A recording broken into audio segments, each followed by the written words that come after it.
Hello बच्चा लोग, this is Gopal sir and welcome to Edu Boosters. ये क्लास बीएससी फर्स्ट ईयर के लिए है मियासिस।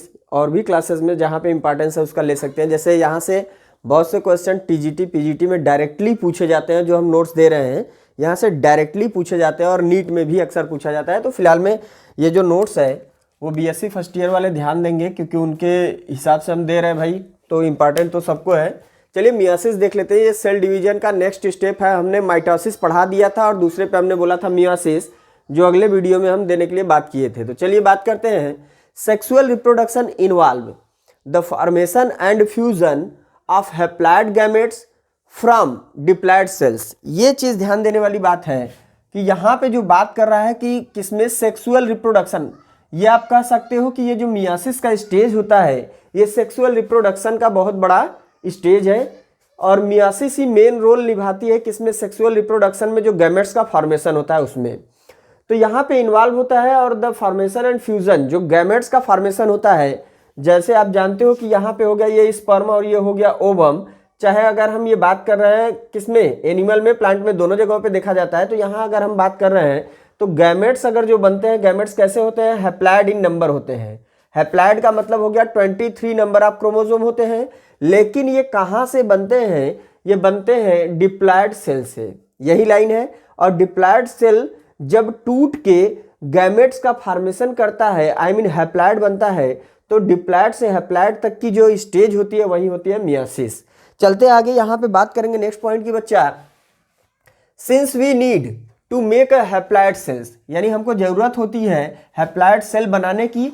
फ्रॉम किससे, डिप्लॉइड सेल से। डिप्लॉइड सेल से ही बनाएंगे। इसलिए क्या होता है, so we have to decrease, यानी अब हमको यहाँ पे आगे कुछ स्टेप घटाना पड़ेगा, देखना पड़ेगा। The chromosome number, chromosome number अभी हमारे पास अगर हम बात करें, इसके पहले जो जाइगोट अगर है या मेन जो सेल है जर्म सेल, इसमें कितने नंबर ऑफ क्रोमोसोम होंगे, अरे हाँ, कितने नंबर ऑफ क्रोमोसोम होंगे, तो 46 नंबर ऑफ क्रोमोसोम डिप्लॉइड में होते हैं।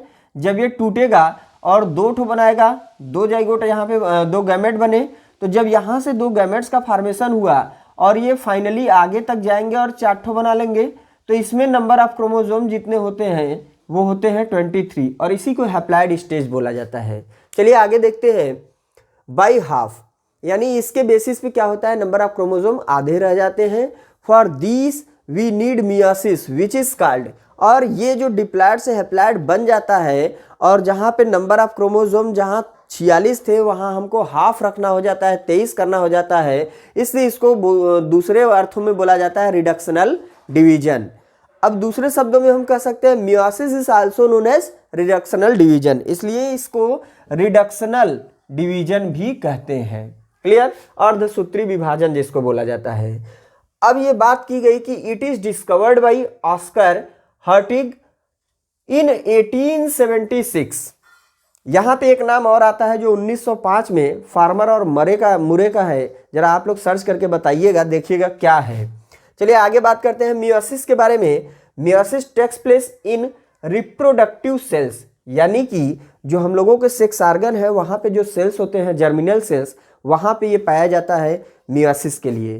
तो ये आप कह सकते हो कि रिप्रोडक्टिव सेल्स में मियोसिस देखा जाता है। और इस रिप्रोडक्टिव सेल्स को क्या बोलते हैं, मियोसाइट्स बोलते हैं। क्या बोलते हैं, मियोसाइट्स बोलते हैं। और यह मियोसाइट्स एक जगह नहीं, दोनों जगह देखा जाता है। आई मीन एनिमल सेल में भी देखा जाता है, प्लांट सेल में भी देखा जाता है। प्लांट सेल के मियोसाइट्स को बोलते हैं स्पोरोसाइट्स। याद रखिएगा, ये सब बहुत ज़्यादा इंपॉर्टेंट चीज़ें हैं ऑब्जेक्टिव टाइप के क्वेश्चन के लिए। और एनिमल सेल जो होता है, एनिमल सेल में जर्म सेल होता है, जर्म सेल, और इसी को बोलते हैं गैमेटोसाइट। गैमेटोसाइट बोलते हैं। इस जर्म सेल्स में दो चीज़ें दिखलाई देती हैं। अगर मेल के पास है तो स्पर्मेटोसाइट का फॉर्मेशन होता है, अगर फीमेल के पास है तो oocyte का फॉर्मेशन होता है। ये पॉइंट क्लियर हुआ है। तो आगे चलते हैं। In meiosis each daughter cell contain, यानी अगर हम मियोसिस की बात करें, जो मियोसिस है, इस मियोसिस में प्रत्येक डॉटर सेल जो होता है ये कंटेन किया रहता है हाफ, यानी आधे नंबर ऑफ क्रोमोसोम। जो क्रोमोसोम का नंबर होता है वो कितना रह जाता है, आधा रह जाता है। किससे, एज प्रेजेंट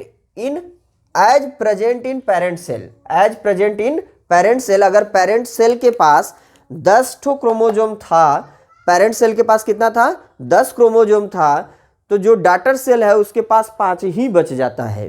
चलिए आगे चलते हैं, टाइप्स जरा हम इसका देख लेते हैं।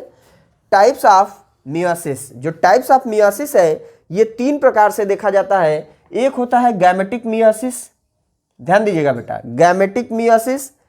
दूसरा होता है जाइगोटिक मियोसिस। तीसरा होता है स्पोरिक मियोसिस। अब देख लेते हैं गैमेटिक मियोसिस किस में होता है। ये एनिमल में, पर्टिकुलर किस में होता है गैमेटिक मियोसिस, एनिमल में अगर हम पढ़ेंगे मियोसिस तो उसको हम बोलते हैं गैमेटिक मियोसिस। नेक्स्ट पे आते हैं जाइगोटिक मियोसिस। जाइगोटिक मियोसिस जो होता है ये मोस्ट प्रीमिटिव, यानी जो प्रीमिटिव टाइप के होते हैं उनमें देखा जाता है, जैसे एल्गा फंजाई इसमें हो गया। नेक्स्ट अगर हम बात करें स्पोरिक मियोसिस तो ब्रायोफाइट, टेरिडोफाइट्स, जिम्नोस्पर्म, एंजियोस्पर्म में कैसा पाया जाता है, स्पोरिक मियोसिस पाया जाता है। लेकिन ये जो स्पोरिक मियोसिस होता है इस जिम्नोस्पर्म और एंजियोस्पर्म में, ये किस प्रकार से होता है जरा ये हम दिखाएंगे आप लोगों को। यहाँ पे क्या होता है बेटा कि इनके अंदर जो होता है स्पोर्स, माइक्रोस्पोर मदर सेल का फॉर्मेशन करते हैं, और यहाँ पे megaspore mother cell. Microspore में मदर सेल और मेगा स्पोर मदर सेल जो इनकी वेजिटेटिव सेल्स कही जाती हैं, ये 2n होते हैं, आई मीन डिप्लॉयड होते हैं। नंबर ऑफ क्रोमोसोम जो होंगे वो बराबर रहेंगे। लेकिन अब यहाँ से ये फॉर्मेशन करेंगे मियोसिस का। जो माइक्रोस्पोर मदर सेल है और ये मेगा स्पोर मदर सेल, इसमें जब मियोसिस होता है तो ये मियोसिस करने के बाद जो माइक्रोस्पोर मदर सेल है ये बनाएगा 4 माइक्रोस्पोर। कितना बनाएगा, 4 ठो माइक्रोस्पोर बनाएगा, जिसको पॉलन ग्रेन बोलते हैं। तो आप यह कह सकते हो कि किसी पेड़ में अगर हम बात करें, पौधों में बात करें, तो जो माइक्रोस्पोर मदर सेल है ये किसके फॉर्मेशन के लिए, तो आप समझ सकते हो कि प्लांट के लिए ये मेल गैमेट का ही काम करेगा। अब हम फीमेल गैमेट की बात करें तो यहाँ मेगा स्पोर मदर सेल है, जिससे क्या होता है कि 4 बनते हैं, 4 मेगा स्पोर बनते हैं। कितने बनते हैं, इससे 4 मेगा स्पोर बनते हैं, जिससे 3 जो होता है वो डिजेनरेट हो जाता है, यानी खत्म हो जाता है, एक ही फंक्शनल बचता है। ये क्या बचता है, एक मेगा स्पोर फंक्शनल बचता है, और ये एक फंक्शनल मेगा स्पोर बना लेता है एक फीमेल गैमेटोफाइट। ये एक फीमेल गैमेटोफाइट बना लेता है, और वो एक फीमेल गैमेटोफाइट एम्ब्रियो सैक का फॉर्मेशन करके अंदर उसके अंदर बनाता है क्या चीज, 7 सेल 8 न्यूक्लिएटेड स्टेज। यानी यहीं पे आपको यह देखने को मिलता है, इसके आगे वाली अवस्था जब प्लांट में आप पढ़ते हैं तो वहां पे गैमेट्स की जो फॉर्मेशन होती है 7 सेल्ड स्टेज और 8 न्यूक्लिएटेड होते हैं। क्लियर, जिसमें सिनर्जिड होता है, और सिनर्जिड के अंदर माइक्रोविलाई पाए जाते हैं। जैसे ये सिनर्जिड का हम थोड़ा सा आपको ये दिखा दें, यहाँ पे ऐसे ऐसे आपको नीचे की तरफ 3 ठो मिलेगा, तो इसमें ऐसे ऐसे संरचना आपको मिलेगी। तो ये यहाँ पे जो दिखलाई दे रही है ये फिंगर लाइक, इसी को बोलते हैं सिनर्जिड में माइक्रोविलाई पाई जाती है। ये ऑब्जेक्टिव क्वेश्चन का बहुत ज़्यादा इंपॉर्टेंट टॉपिक है, याद रखिएगा आप। तो चलते हम आगे बात करेंगे।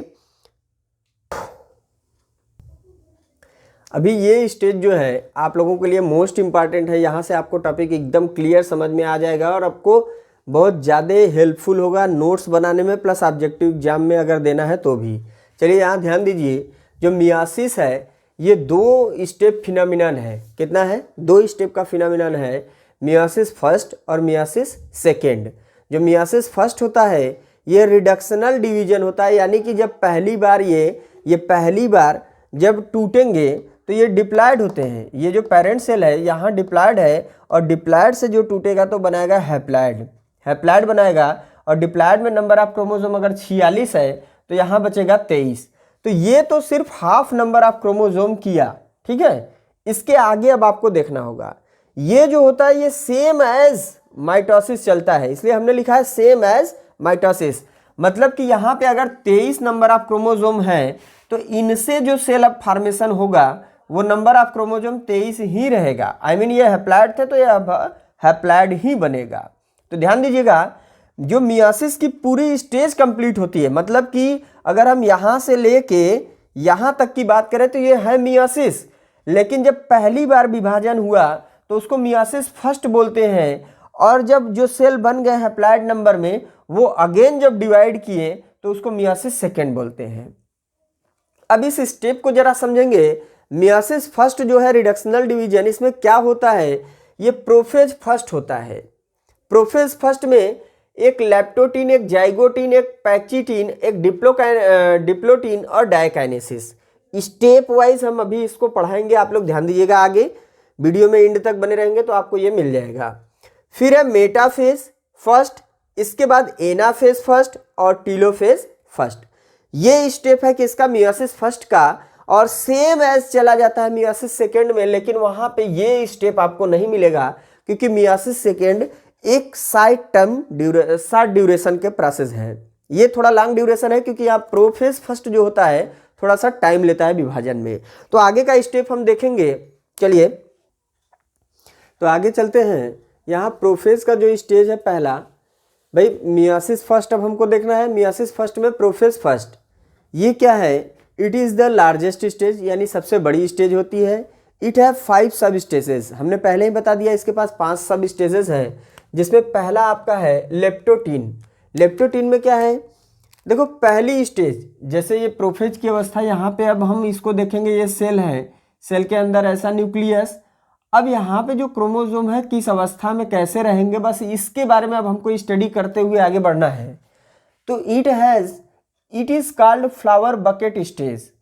अब आपको ये समझ में यहाँ नहीं आएगा कि ये फ्लावर बकेट स्टेज क्यों कहा गया, तो आपको हम समझाना चाहेंगे। अब इसके आगे थोड़ा सा हम बढ़े, लेप्टोटीन में जब हम पहुँचे तो मान लेते हैं ये न्यूक्लियस है, यहाँ पे होता है सेंट्रोसोम, ये हो गया सेंट्रोसोम। अब हम इसको अगर देखें तो कुछ इस ढंग से, ये हो गया क्रोमोसोम का एक पोर्शन, यहाँ हो गया इसका सेंट्रोमियर और ये हो गया इसका ये। तो कुछ इस ढंग से ऐसे करते हुए ऐसे, यहाँ पे ऐसे करते हुए ऐसे, यहाँ पे इस ढंग से। तो यहाँ एक जगह जो इसका टेल एंड है, टेल वाला टीलोमियर जिसको कहेंगे, ये इधर सेंट्रोसोम की तरफ एकत्रित होके और बाकी ऊपर की तरफ फूल की तरह खिल जाता है, इसलिए इसको बोलते हैं flower bucket stage. As in this stage the chromosome form a basket like, basket समझ में आया, basket like arrangement by converging their telomere end portion, यानी इंड वाली पॉइंट हमने यहाँ पे रख दिया ना, और बाकी ऐसे खिल जाएंगे फ्लावर बास्केट की तरह, towards a common point near centrosome. Centrosome की तरफ सबको हमने रख दिया, ये मान लो सेंट्रोसोम हो गया, और ये इसका क्रोमोसोम का टेल एंड है, ठीक है, टीलोमियर वाला, और ये हो गया इसका सेंट्रोमियर। तो इधर की तरफ ऐसे ऐसे फ्री एंड, जिसके कारण ये फ्लावर की तरह दिखलाई देने लगे, फ्लावर बास्केट की तरह। चलते हैं आगे। इन this stage chromosome become visible. इसी स्टेज में जब हम माइक्रोस्कोप से देखेंगे, यहाँ ये पॉइंट ध्यान देना, light microscope, under light microscope जब हम इस स्टेज में पहुंचते हैं लेप्टोटीन में, अगर हम लाइट माइक्रोस्कोप का सहायता ले लें तो हमको विजिबल होने लगता है ये क्रोमोसोम। यहाँ पे न्यूक्लियस क्या होता है, थोड़ा सा इनलार्ज दिखलाई देता है, फैला हुआ, क्योंकि अब यहाँ पे सारी अरेंजमेंट अलग होने वाली है, इसलिए न्यूक्लियर इनलार्ज दिखलाई देता है। नेक्स्ट स्टेप पे आते हैं जाइगोटीन। जाइगोटीन की क्या अवस्था है, ये सेकेंड है, प्रोफेज फर्स्ट का सेकेंड स्टेप हम देख रहे हैं, जाइगोटीन। Chromosome start pairing. अब ये ध्यान देना कि जो क्रोमोसोम हम यहाँ पे देख रहे थे, ये क्रोमोसोम, अब इसको हम कुछ इस ढंग से दिखाएंगे कि ये क्रोमोसोम हो गए कुछ इस ढंग से ऐसे। अब ये स्टार्ट कर देंगे अपना पेयरिंग, आई मीन ये पेयर के फॉर्म में आने लगेंगे कुछ इस ढंग से, ठीक, इतना ध्यान दीजिए। Together called synapses. अब ये एक दूसरे से पेयर करके जुड़ना चाहेंगे ना, तो जब ये जुड़ने लगेंगे तो कुछ इनकी अवस्था ऐसे एक दूसरे के पास होने लगेगी, और यही अवस्था इनकी कहलाती है सिनेप्सिस वाली, जहां पे ये एक दूसरे से ऐसे आके ऐसे अटैचमेंट दिखाते हैं पेयर करने के लिए, इसको बोलते हैं सिनेप्सिस। नेक्स्ट है such paired chromosome are called homologous chromosome. ये जो क्रोमोसोम, जैसे ये दो क्रोमोसोम हैं, ये एक दूसरे से ऐसे आके अटैच होने लगे, तो इसी को पेयर्ड क्रोमोसोम या होमोलोगस क्रोमोसोम अब कहेंगे, कॉल्ड होमोलोगस क्रोमोसोम। अब होमोलोगस क्रोमोसोम कहने का मतलब क्या हुआ, इनकी एक ये क्रोमोसोम ले लो और एक ये क्रोमोसोम, इनकी शेप, साइज, मार्फोलॉजी, जो भी स्ट्रक्चर है जीन का, सब सिमिलर होगा, एक ही जैसा होगा, इसलिए इनको बोला गया क्या, होमोलोगस क्रोमोसोम, और ये एक दूसरे से ऐसे जुड़ने लगे। सिनेप्स मतलब होता है एक दूसरे पे जुड़ जाना, ऐसे आके टच कर जाना। देखो ऐसे, ये हो गया कुछ इस ढंग से, यहाँ पे ये हो रहा है सिनेप्सिस, एक दूसरे से जुड़ रहे हैं, अटैच हो रहे हैं, यही है सिनेप्सिस। और जब ये जुड़ने लगेंगे और जुड़ने के बाद ये बना लेते हैं सिनेप्टोनिमल कॉम्प्लेक्स। ये पॉइंट जाइगोटीन की बहुत इंट्रेंस में पूछी गई है कि सिनेप्टोनिमल कॉम्प्लेक्स किस स्टेज में होता है, तो जाइगोटीन में होता है, प्रोफेज फर्स्ट के। अब आगे देखते हैं, out of 2 homologous chromosome, out of 2 homologous chromosome, 1 2 2 homologous chromosome, 1 is paternal. ध्यान देना, ये हो गया पिता की तरह, यानी पेरेंट्स मेल की तरह अगर मान लो, तो ये हो गया फीमेल की तरह 1 इज मैटरनल। यानी एक क्रोमोसोम का कैरेक्टर जो इसमें 2 ठो है होमोलोगस, तो एक माता का तो एक पिता की तरह बिहेव करेंगे। 1 इज द मैटरनल, एक माता का होगा और एक पिता का। Half number of chromosome already 23 हमने देखा है, वो आके यहाँ पे बने हैं, मिले हैं। तो 23 वाले जो क्रोमोसोम है, 23 माता की तरफ से तो 23 पिता की तरफ से वाले कैरेक्टर की बात हो रही है यहाँ पे। फिर बात हम आगे करेंगे बेटा पेयर्ड क्रोमोसोम। यहां पे ध्यान दीजिए, paired chromosome formed by bivalent or tetrad. ये जो पेयर्ड क्रोमोसोम है, ये एक दूसरे से जुड़ने लगेंगे और जुड़ के कुछ ऐसा संरचना दे देंगे, कुछ इस ढंग से। अब ये ऐसा दिखलाई देने लगेंगे कुछ समय बाद। इसी को बोला जाता है बेटा बाइवैलेंट बोला जाता है या टेट्राड बोला जाता है। क्यों टेट्राड बोलते हैं ये बता दें, क्योंकि यहां नंबर ऑफ क्रोमेटिड 4 हो जाती है, 1 2 3 4, इसलिए इसको टेट्राड बोला गया। ईच क्रोमोसोम यानी प्रत्येक क्रोमोसोम की अगर बात करें, बिगेन टू डिवाइड, ये प्रत्येक क्रोमोसोम डिवाइड होना शुरू कर देते हैं लॉन्गिट्यूडनली इनटू द कहां, इनटू 2 सिस्टर क्रोमेटिड्स। अब ये 2 सिस्टर क्रोमेटिड्स में लॉन्गिट्यूडनली डिवाइड होना शुरू कर देते हैं, मतलब 2 ठो इधर की तरफ दिखलाई देंगे, 2 ठो इधर की तरफ। अब synaptonemal complex developed between homologous chromosome, जो एक जैसे क्रोमोसोम है इनके बीच सिनेप्टोनिमल कॉम्प्लेक्स का फॉर्मेशन हो जाता है। अब हम चलते हैं आगे की जो नेक्स्ट पॉइंट है वो देखेंगे बेटा। तो आगे हम देखेंगे पैचिटिनी स्टेज। यहाँ पे क्या होता है बेटा, ये 3rd स्टेज है प्रोफेज का ही। अभी प्रोफेज हमने बोला थोड़ा लंबा स्टेज होगा। यहाँ न्यूक्लियोलस बिगेन हो जाता है, क्या करना, टू डिसअपीयर, शुरू होता है, मतलब डिसअपीयर होना शुरुआत हो जाता है। और यहीं पे होता है क्रॉसिंग ओवर। क्रॉसिंग ओवर का मतलब ये होता है, जैसे ये आप देख रहे हो कुछ इस ढंग से ही क्रॉसिंग ओवर भी है। ये क्रोमोसोम एक दूसरे को ऐसे क्रॉस कर रहे होते हैं, तो उसको बोलते हैं क्या, क्रॉसिंग ओवर। यहाँ क्रॉसिंग ओवर देखने को आपको मिल जाएगा।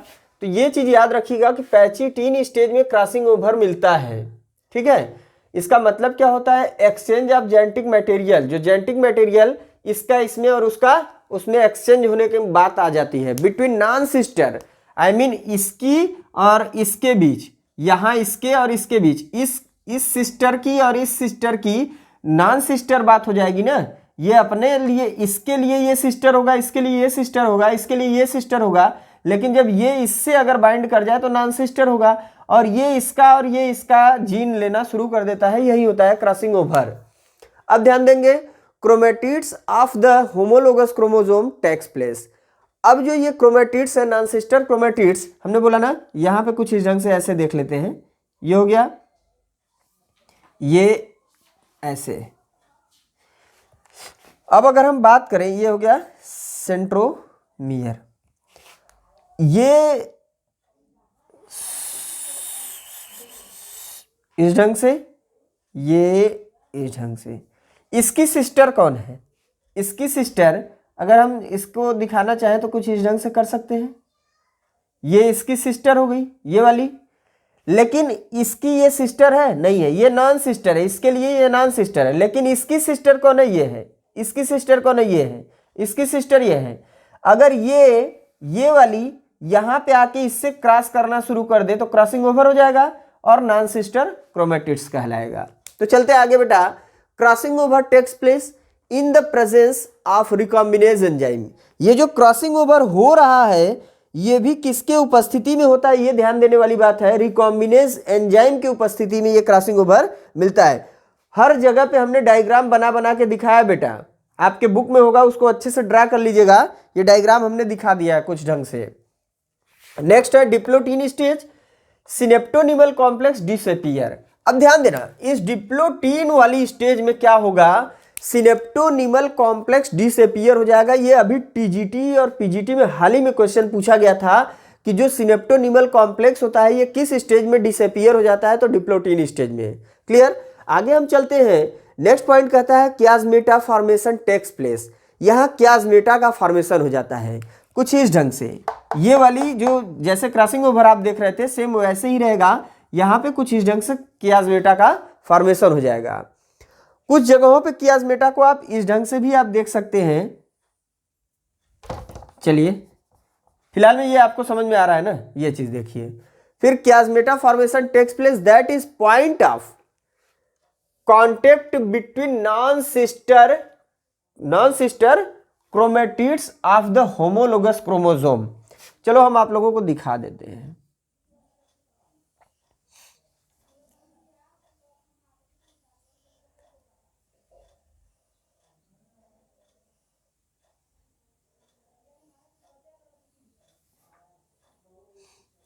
कुछ इस ढंग से आप कर सकते हैं, इसको क्रॉस भी करा सकते हैं कुछ ढंग से, यहाँ पे भी ऐसे भी आपको मिल जाएगा। लेकिन जब ये वाली चीज हम देखते हैं तो ये सिनेप्टोनिमल कॉम्प्लेक्स हो जाती है। जहाँ पे कुछ इस ढंग से आपको दिखलाई देता है ये सिनेप्टोनिमल कॉम्प्लेक्स होता है और यही कियास्मेटा का फॉर्मेशन भी बोला जाता है, लेकिन बुक में आपको ऐसा भी मिलेगा। चलिए फिर chromatids of the homologous chromosome takes place. Non sister chromosome के क्रोमेटिड्स के बीच में ऐसी कंडीशन आपको मिल जाएगी।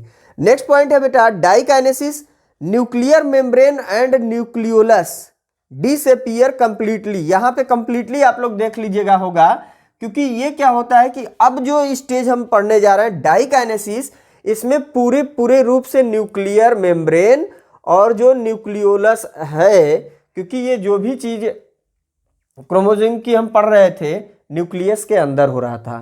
न्यूक्लियस के अंदर ऑलरेडी यहाँ पे न्यूक्लियोलस पड़ा रहा होगा और ये मेम्ब्रेन तो था ही। तो ये दोनों के दोनों अब क्या होंगे, यहाँ से खत्म होने लगेंगे, क्योंकि अब प्रोफेज एकदम खत्म होने वाला है, लास्ट स्टेज पे आ गया है। Chiasmata begin to shift known as terminalization. अब ये क्या होता है, जो कियास्मेटा अभी तक हम देख रहे थे ये शिफ्ट होने लगते हैं अपने अपने एंड की तरफ। मतलब ये कह सकते हो कि ये क्रोमोसोम कुछ इस ढंग से ऐसे ये एंड की तरफ अपने अपने जा रहे हैं। तो ये कियास्मेटा का टर्मिनलाइजेशन, एक दूसरे के छोर को अब छोड़ रहे हैं, क्योंकि अब इसका कैरेक्टर इसमें जा चुका है और इसका कैरेक्टर इसमें। ये कुछ इस ढंग से ऐसे टूट के यहां से ऐसे कर सकते हैं, ये ऐसे, ये इसका हो गया और ये वाला यहां से इसका हो गया। तो ये दोनों अब अपने अपने एंड पे जा रहे होते हैं। यही टर्मिनलाइजेशन आपको देखने को मिलता है डाइकाइनेसिस में। चलते हैं हम आगे, जो कुछ स्टेज बचे हैं उसको देखते हैं। तो आगे हम देखते हैं, अब बात होगा प्रोफेज खत्म होने के बाद मेटाफेज फर्स्ट, मियोसिस फर्स्ट में मेटाफेज फर्स्ट। इसमें क्या होता है कि chromosome get attached to the spindle fibre. भाई अभी तक हमने क्या देखा कि ऐसी अवस्था में ये न्यूक्लियस के अंदर की अवस्था है, यहाँ पे गुणसूत्र कुछ इस ढंग से, आई मीन क्रोमोसोम कुछ इस ढंग से बन के तैयार हो गए थे, यही था ना, ऐसे बन के तैयार हो गए। अब इस अवस्था में जो मेटाफेज अवस्था है, सेम एज जो हम लोग पढ़ के आए हैं, आगे वही चीज वैसे आगे भी दिखलाई देगा, यहाँ भी वही चीज देख लीजिए कि यहाँ पे ये इक्वेटोरियल प्लेट यानी बीचों बीच जो प्लेट है वहां पे व्यवस्थित होंगे, प्लस ये इस दोनों तरफ जो क्या है सेंट्रोसोम है, ये अपने स्पाइंडल फाइबर को चारों तरफ भेज देगा और ये पकड़ लेंगे यहाँ पे इनके जो काइनेटोकोर होते हैं इसको, और पकड़ के स्पाइंडल फाइबर क्रोमोसोम को अपनी अपनी ओर खींचना शुरू कर देंगे। तो यहाँ पे मेटाफेज में देखिए क्रोमोसोम गेट अटैच जुड़ जाते हैं, अटैच हो जाते हैं to the spindle fibre at the metaphasic plate या इक्वेटोरियल प्लेट। ये जो इक्वेटोरियल प्लेट है यहीं पे स्पाइंडल फाइबर इनको जाके अब पकड़ लेगा इसी बीचों बीच। क्लियर, ये मेटाफेज स्टेज। इसके बाद बात करेंगे एनाफेज में पोलवर्ड मूवमेंट। अब अगली स्टेज एनाफेज में ध्यान देना, कि ये जो है, अब इनको क्या करेगा, स्पाइंडल फाइबर, यहां पे हम दिखा दे स्पाइंडल फाइबर, तो इन सबको अपनी तरफ क्या करेगा, पोलवर्ड मूवमेंट अपनी ओर खींचना शुरू कर देगा। इन गुणसूत्रों को इस इक्वेटोरियल प्लेट से खींच के अपनी तरफ करना शुरू कर देगा। किस विधि के द्वारा, यानी कौन सा प्रोसेस यहाँ पे होता है, तो शार्टेनिंग ऑफ स्पाइंडल फाइबर। ये जो स्पाइंडल फाइबर है इसका शार्टेनिंग होने लगेगा, खिंचाव होने लगेगा। आई मीन ये स्पाइंडल फाइबर छोटे होने लगेंगे, जिसकी वजह से गुणसूत्र खींच के चले आएंगे किनारे पर, और किनारे पर टेलिंड बोला जाता है। तो जो ही इधर खींच के आएंगे तुरंत आ जाएंगे अब टेलोफेज में। टेलोफेज में क्या होगा बेटा कि ये it result in the formation of two daughter. अब ये रिजल्ट यहाँ पे देने वाला है किस चीज का, कि यहां की तरफ खींच के चले आए, ये गुणसूत्र यहां पे खींच के चले आए, और कुछ गुणसूत्र खींच के यहां की तरफ चले आए। आ गए ना, क्योंकि इधर से ही खींच लिया, तो ये जहां पे आए वो टेल एंड है, इसलिए इसको टीलोमियर बोला गया। एंड वाले पोर्शन पे चला जाता है nuclei. It result in the formation of two daughter nuclei and each daughter nuclei contain half number of chromosome. यानी कि अगर हमने 46 पढ़ा होगा तो यहाँ पे 23 हो जाएगा, और यहां पे भी कितना हो जाएगा, 23। अब इसके बाद वाली स्टेज फिर कूद जाएगी किसमें, चली जाएगी मियोसिस सेकेंड में। मियोसिस सेकेंड कैसा होता है बेटा, मियोसिस सेकेंड जो होता है वो सेम एज माइटोसिस होता है, और ये आगे जो स्टेप अब जाएगी, क्योंकि अभी तक जो हमने यहाँ पे देखा बेटा 23 यहां बने 23 यहां बने, तो अगर हम इसको अलग कर दें, मान लो ये अब हम मिटा दें, यहीं पे अगर हम मिटा दे रहे हैं, तो ये आप देख रहे हो कि ये हमको ऐसा मिल गया न्यूक्लियस, जहां पे पुनः हमको पहली वाली अवस्था में मिल गए सारी चीज। तो जब ये हमको ऐसे दिखलाई देने लगा तो ये तुरंत कूद जाएगा किसमें, मियोसिस सेकेंड में। मियोसिस सेकेंड वाली अवस्था में ये चला जाएगा, और मियोसिस सेकेंड सेम एज होता है कैसा, माइटोसिस में। यानी कि 23 है तो यहां से फिर डिवीजन शुरू होगा, 2 बनेंगे, फिर यहां से डिवीजन होगा और कितने बनेंगे, 2। तो इसमें भी नंबर ऑफ क्रोमोसोम कितने होंगे, 23, यहां भी 23, यहां भी 23 और यहां भी 23। और ये दोनों कितने उससे बने थे, एक ही पेरेंट सेल था ऐसे, इस एक से बने 2 और 2 से बने 4। तो आप यह कह सकते हो कि अर्धसूत्री जो विभाजन होता है, मियोसिस जो होता है, इसके एक सेल से कितने बनते हैं सेल, 1 2 3 4 सेल बनते हैं। जबकि जो माइटोसिस हम लोग पढ़ के आए हैं वहां एक सेल से कितने बनते हैं, 2 बनते हैं। कितने बनते हैं, 2 बनते हैं। और वहां पे हमने माइटोसिस में एक क्वेश्चन पूछा था कि 512 जो 512 क्या क्वेश्चन क्या था, 512 डॉटर न्यूक्लियाई या डॉटर सेल बनाने में कितने माइटोटिक डिवीजन की आवश्यकता होगी। तो याद रखना, बस एक माइनस कर देना, आई मीन 511। क्लियर, तो उसका आंसर ये रहा बेटा। और अगर ये वीडियो अच्छा लगा हो तो प्लीज कमेंट करके कमेंट बॉक्स में जरूर बताया करिए। और आप हमारे टेलीग्राम पे जुड़ सकते हैं, उसका नाम भी एजू बूस्टर्स है, या हमारे चैनल के अबाउट सेक्शन में आप जाके वहां पे टेलीग्राम, इंस्टाग्राम, फेसबुक, जो भी सोशल साइट पे आप हमसे जुड़ना चाहें जुड़ सकते हैं। और बाकी चीजों के लिए हमको कमेंट करके जरूर बताएं। Thank you for watching my video. नए हैं तो सब्सक्राइब करिएगा, लाइक दबा के जाए।